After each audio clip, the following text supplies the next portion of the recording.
اللہ کی قسم کسی بھی مسلمان کو ہم معاف نہیں کریں گے۔ جس مسلمان کے ہاتھ میں کچھ تھا اور نہیں کیا، انہوں نے کچھ کر سکتا تھا اور انہوں نے نہیں کیا ہے، قیامت دن تک معاف نہیں کریں گے۔ کیونکہ ہم جو کر رہے ہیں غزہ کے اندر ہے، علی حیدر صاحب، ہم آپ کے لیے کر رہے ہیں۔ یہ بیت المقدس صرف ہمارا نہیں ہے، یہ مسجد الاقصی ہمارا صرف نہیں ہی ہے، یہ سارا مسلمانوں کا ہے۔ کیوں صرف فلسطینی کو غیرت ہے اس مسجد الاقصی کے لیے؟ ہم قابل نہیں ہیں معافی کے، اب قابل نہیں، یہ میرے ہاتھ جڑے ہوئے ہیں سر، میں معافی مانگتا ہوں، اور ہم قابل نہیں ہیں معافی کے۔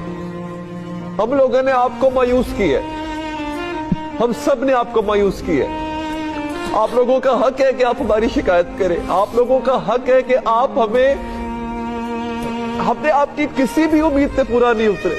ہم تو آپ کو پانی نہیں پلا سکے، ہم تو آپ کو روٹی نہیں دے سکے، کھانا نہیں دے سکے، آپ کے بچوں کو کفن نہیں دے سکے۔ اب کس بات کی امت مسلمان ہے؟ میں معافی مانگتا ہوں آپ سے، میرے ہاتھ جڑے ہوئے ہیں۔